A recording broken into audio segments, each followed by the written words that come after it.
네, 반갑습니다. 대치명인학원 사직캠퍼스에서 부산외고 영어를 담당하고 있는 미스터 차승진 선생님입니다. 이번 중간고사 준비하신다고 너무 고생 많으셨습니다. 간략하게 총평을 하고 어떻게 준비해야 되고 앞으로 기말고사는 우리가 어떻게 대응해야 되는지 간략하게 좀 설명을 드리도록 하겠습니다. 먼저 이번 중간고사 상당히 어려웠습니다. 상당히 어려웠기 때문에요. 우리 어머니들께서 걱정도 많이 하셨고, 그리고 실제로 공부를 하는 당사자인 학생들 상당히 시험지를 보면서 많이 당황했을 텐데, 이럴 때 우리가 절대 느껴서는 안 되는 감정 1번, 패배감 절대 느끼면 안 됩니다. 2번, 포기할까? 이런 생각도 절대 하시면 안 됩니다. 이제 고작 딱 한 번 시험 쳤고, 앞으로 시험도 이런 수준 혹은 이거보다 훨씬 더 어려운 수준으로 도약할 수 있기 때문에 절대 포기하지 말자라는 말을 해주고 싶어요. 특히 우리 어머니들, 부모님들께 당부드리고 싶은 게요. 점수 가지고 우리 아이들 절대 야단치시면 안 됩니다. 이번 시험은 상당히 어려웠어요. 어려웠고 좀 당황스러운 포인트들도 좀 있었기 때문에요. 무엇보다 지금 가장 패배감을 느끼고 있을 건 우리 학생들, 우리 아이들입니다.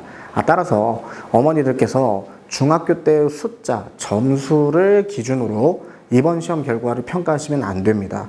지금 이럴 때 우리 아이들에게 가장 필요한 건 용기와 희망입니다. 상당히 어렵고 걱정보다 더 못 쳤을 겁니다. 그리고 전교생이요, 원하는 점수를 가져간 학생들이 거의 없다고 봐도 무방합니다. 따라서 이번 중간고사는 나만 못 친 게 아니니까 너무 좌절할 필요가 없습니다. 자, 그러면 무엇이 어떻게 구체적으로 어려웠느냐, 등급컷 먼저 말씀을 좀 드려볼 텐데요. 제 혼자서 그냥 계산해보고 추측해보는 수치인데, 공통영어 1, 심화영어 회화 둘 다 80 후반에서 90 초반 정도로 좀 잡히지 않을까. 그런데 이 심화 영어 회화의 1등급 컷은 더 내려갈 것 같습니다. 따라서 이 두 과목 중에서 이 공통영어 객관식을 내가 5개 정도 틀렸다 하면 조금만 기다려봐 주시면 되겠고요. 그 다음에 이 심화 영어 회화도 7개에서 8개 객관식 틀렸다 하면요, 끝까지 채점 결과를 기다려 주셔야 합니다. 시험이 어려웠을 때 중요한 것은 나만 못 친 게 아니에요. 다시 한 번 더 강조하지만, 따라서 끝까지 결과를 기다려 보는 게 중요해요. 생각보다 낮은 점수지만 생각보다 높은 등급이 나올 수 있습니다. 자, 그리고 나서 이 시험 범위부터 차근차근 살펴볼 텐데, 부산외고는 선생님이 늘 강조하죠. 우리 학교는 시험 범위 자체가 킬러입니다. 각 교재별로 요렇게 시험 범위가 잡혀 있어요. 그런데 요거를 공부에 임하는 학생 입장에서 제가 좀 바꿔보겠습니다. 외워야 되는 단어 수 860개입니다. 공부해야 되는 지문수 약 222개. 이거보다 더 많습니다. 이 말은 무슨 말이냐면, 다른 학교에 다니고 있는 학생들에 비해서요, 우리 학교 학생들은요 5배 더 공부를 많이 해야 됩니다. 이걸 또 달리 얘기하면 무슨 말이냐, 고등학교 1학년 그 다음에 2학년 중간고사까지 치는 분량을 우리 학교는 이번 중간고사 때 쳤다는 얘기입니다. 생각보다 우리 아이들 스트레스가 많았어요. 정말 어려웠고 정말 부담이 큰 시험범위입니다. 그래서 요거를 소화하는 것만으로도 우리 아이들이 정말 어찌 보면 잘하는 거니까, 요번 시험에서는 다시 한 번 더 제가 강조드리지만, 그 시험을 버텨온 자기 자신에게 박수를 쳐주는 의미를 가졌으면 좋겠습니다. 상당히 많은 분량이에요. 저도 시험 대비를 하면서 정말 부산외고는 준비할 것도 굉장히 많고 공부할 것도 상당히 많은데, 이거를 따라와주는 학생들을 보면 정말 대단하다는 생각을 많이 합니다. 우리 아이들 정말 열심히 했으니까요. 어머니들께서 그리고 아버님들께서 더 격려해 주시길 바라고요.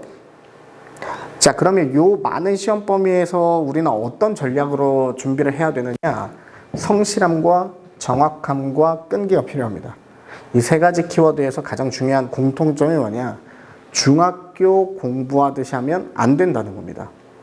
중학교 때 우리 영어 시험 공부하듯이 학원 가는 날에 단어 외우고 시험 치기 며칠 전부터 본문 외우면 좋은 시험을 받는 그런 시험이 절대 아닙니다.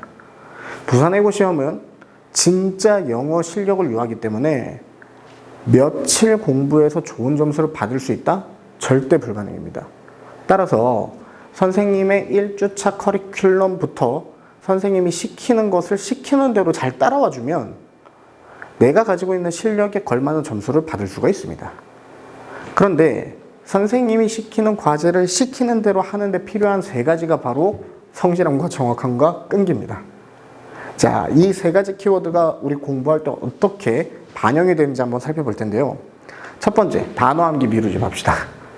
자, 우리 직전보강 같이 공부한 친구들은 선생님이 강조 많이 했었죠. 중간고사 때 가장 우리가 교훈 삼아야 되는 거, 단어 배우는 거 미루다 정말 큰일 나죠. 의외로 우리 외고 학생들이요, 단어가 약해요. 그런데 의외로 우리 외고 학생들이 단어를 열심히 안 외웁니다. 그래서 제일 필요한 게 성실해야 돼요. 진짜 이 사람의 영어 실력을 측정하기에 가장 좋은 수단은 단어입니다. 얼마나 내가 단어를 성실하게 암기했느냐, 얼마나 다양한 어휘를 섭렵하면서 공부했느냐, 이게 우리 학교 시험의 가장 중요한 포인트 중에 하나입니다. 자, 그 다음에 두 번째, 지문 분석을 할 때 그냥 분석하지 말자. 자, 우리 수업 같이 들은 친구들은 공감하시죠? 선생님은 항상 지문을 분석하면서 이 지문이 어떤 문제로 변형이 될 건지를 예측을 해드리고 또 이 예측이 반영되어 있는 과제로 변형 문제를 제작을 해서 나눠드리고 있습니다. 자, 뒤에 가서 기출문제 보면서 어떻게 분석하는지 한번 더 자세히 살펴볼 테지만 가장 중요한 건 시험 범위의 분량이 너무 많기 때문에 시험에 나올 만한 지문에 시험에 나올 만한 변형 문제를 위주로 공부를 해야 됩니다. 그래야 이 방대한 시험 범위를 헤쳐나갈 수가 있습니다. 일반 고등학교의 5배 시험 범위입니다. 이걸 외운다는 건 불가능해요. 이걸 처음부터 끝까지 내 머릿속에 집어넣는 것 자체가 어려운 과정일 수 있어요. 그렇기 때문에 가장 효율적인 것은 예측하면서 공부하자. 이게 두 번째 포인트 되겠습니다. 자, 그리고 세 번째, 요번에 이제 우리 수강생들 가장 반응 좋았었던 거죠. 서술형 거의 똑같이 나온 문제들이 많이 있었어요. 물론 이 원어민 선생님 PSP의 서술형 문제, 전교생이 다 당황한 그 문제를 제외하면 선생님이 만들어준 서술형 문제들이 정말 많이 나왔습니다. 제대로 된 과제로 연습해야죠. 아무거나 그냥 갖다 푸는 게 아니란 말이에요. 일주일에 선생님이 제공하는 약 100개 정도의 변형 문제, 하루에 20문제씩 풀자. 이거 성실하게 잘 해주시면요, 좋은 점수가 안 나올 수가 없습니다. 자, 그리고 나서 시험지를 한번 분석해 볼 텐데 몇 개만 분석 한번 해볼게요. 첫 번째, 내가 공부한 지문이 순서나 삽입으로 출제되는 데는 기준이 있습니다. 문장 수가 일단 돼야 돼요. 문장 수가 5개, 6개밖에 안 되는데 순서 삽입으로 출제가 되겠습니까? 안 된단 말이에요. 근데 이런 거를 갖다가 자꾸 순서 삽입 문제 풀고 있으면 되겠느냐는 얘기예요. 비효율적인 거죠. 자, 그 다음에 두 번째, 우리 학교의 시험 문제가 뭐가 좋냐면 순서하고 삽입 문제, 특히 평가원 수능의 기조를 따라가는 문제들이 많이 있습니다. 이게 무슨 말이냐?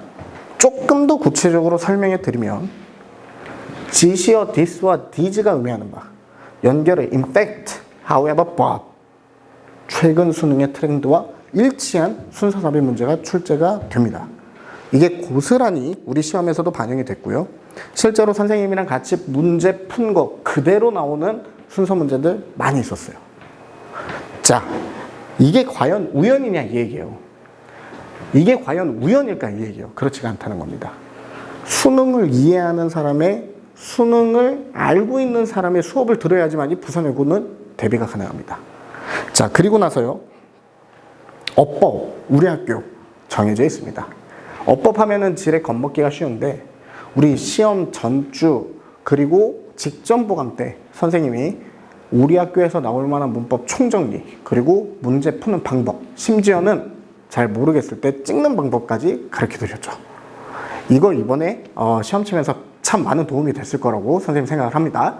자, 가장 중요한 거 하나만 공개해 드리면요, 우리 학교 시험에서 어법은요, 동사가 제일 중요해요. 자, 이번에도 총 7개에서 8개 정도의 어법 문제가 출제가 됐는데 한 문제당 5개가 밑줄이 끄이니까 총 40개 정도의 어법을 물어봅니다. 이 중에서 밑줄 그어져 있는 단어의 동사 표현이 20개가 있었어요. 그러면 기말고사 공부할 때 뭐부터 공부할 거냐? 바로 이 동사의 쓰임부터 공부해야죠. 내가 요번 중간고사 때 시험을 준비하면서 기초가 좀 부족하다라고 느낀 친구들은 집에 있는 문법책의 준동사하고 동사 부분부터 빨리 점검해야 됩니다. 공부할 때 필요한 지식 빠르게 채우셔야 돼요. 그렇지 않으면 기말고사에서도 괄목할 만한 성적을 보이기가 어려워집니다. 자, 그리고 나서요. 기말고사 대비 전략에 대해서 강조하고 싶은 부분이 있어요. 중학교 공부 습관 버려야 된다는 거 공감하셨죠? 물론 이번 중간고사 결과 마음에 안 들겠지만 애석하게도 원하는 점수가 나오지 않았겠지만 이번 중간고사를 반면교사 삼아서 내가 잘한 건 앞으로도 잘할 수 있게끔 내가 좀 못한 건 빨리 개선할 수 있도록 하자. 그게 첫 번째가 바로 중학교 공부 습관 버리자입니다. 안 그래도 바쁜 우리 학교 생활이지만 그렇다고 해서 매일마다 일정량의 영어 공부를 하지 않는다면 이 부산외고 영어 시험은 뚫어내기가 어렵습니다. 자, 그 다음에 두 번째, 선생님의 수업을 100% 활용해 주셔야 돼요. 이 수업을 100% 활용한다는 말은 첫 번째는 복습, 두 번째는 과제, 이 두 가지. 그리고 마지막, 모르는 게 있을 때 나한테 질문을 좀 많이 해야 돼요. 부산외고 친구들, 선생님 수업 들으신 친구들, 특히 선생님이 질문을 많이 하라고 너무 강조를 많이 하죠. 이 질문을 왜 해야 되냐? 질문을 하면 할수록 내가 뭐가 부족한지를 자가 진단할 수 있어요. 그리고 선생님도 질문을 많이 한 학생들이 뭐가 부족하고 무엇을 채워야 되는지 빠르게 분석을 할 수가 있습니다. 수업을 100% 활용하자. 이 말은 바로 이 말입니다. 설명해 준 걸 온전히 머릿속에 집어넣자. 이걸 가지고 열심히 훈련하자. 부족한 부분은 질문과 답변으로 메우자. 모두가 다 어려워했어요. 기말고사는 쉽지 않을까라는 생각을 벌써부터 하고 계신데 절대 그렇지 않죠. 우리 학교는 외고입니다. 중간고사가 어려웠다 해서 기말고사 난이도를 의도적으로 쉽게 출제할 일은 전혀 없습니다. 왜? 한 가지 변수가 숨겨져 있거든요. 이 변수가 뭘까요? 이번 기말고사 우리 1학년 친구들이지만 신경 써야 되는 변수, 바로 6월 첫 주 고3 평가원 모의고사입니다. 올 수능의 출제 기조를 보여주는 이 시험이 우리 기말고사에도 반영이 될 확률이 높습니다. 최근 트렌드를 반영한 문제를 가장 잘 내는 학교 시험에 잘 녹여내는 분은 바로 우리 학교 영어 선생님입니다. 따라서 이 변수까지 더해지면 기말고사는 그야말로 중간고사 때보다 더 큰 충격을 줄 수 있습니다. 그럼 우리는 어떻게 준비할 것이냐? 첫 번째, 선생님이 만들어주는 단어 암기 문제 꼼꼼히 푸셔야 되겠죠.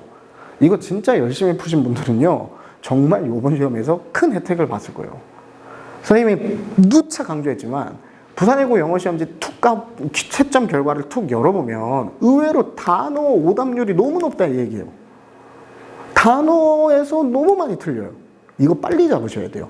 만약에 내가 이번 중간고사 때 단어 때문에 객관식을 좀 많이 틀렸다 하는 친구들은 반드시 선생님이 매주 만들어서 드리는 이 단어장 외우셔야 됩니다.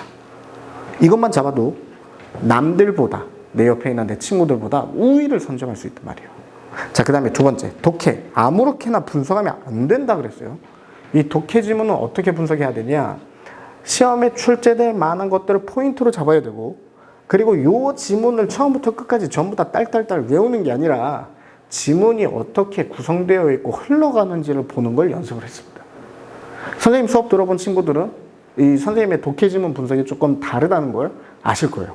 그리고 이게 다르다는 건 눈앞에 있는 중간고사만 준비하는 지문 분석이 아니라 고3 수능 때까지 써먹을 수 있는 지문 분석법을 알려드리기 때문에 그렇습니다. 잘 활용하셔야겠죠? 자, 그 다음에 마지막. 제일 중요한 부분, 바로 과제입니다. 자, 요번, 공통영어에서 정확하게 똑같은 문제가 나왔어요. 그런데 이거는요, 두 가지예요. 첫 번째는 운이 좋았던 거고요. 두 번째는요, 확률적인 계산이 좀 많았던 겁니다. 선생님 수업할 때 강조했었죠. 우리 학교 선생님 중에 일부 부정어 도치구문 더비교급 나오면 무조건 출제하는 선생님 한 분 계신다 그랬어요. 이 문제도 그 차원에서 대비를 한 거였고, 이 과제 열심히 푸신 분들은 요번에 시간을 아마 많이 단축할 수 있었을 것입니다. 자, 그래서 결론. 외고는 시험 어렵습니다. 특히 영어 두 과목 등급 확보하기가 너무 어렵습니다. 그러나 나만 어려운 게 아닙니다. 제대로 준비하면 원하는 점수를 만들어 나갈 수가 있습니다. 선생님이 최대한 도와드릴 테니까 우리 대치명인 사직 캠퍼스에서 부산외고 기말고사 기간 때 수업 때 만나요. 열심히 도와드리겠습니다. 감사합니다.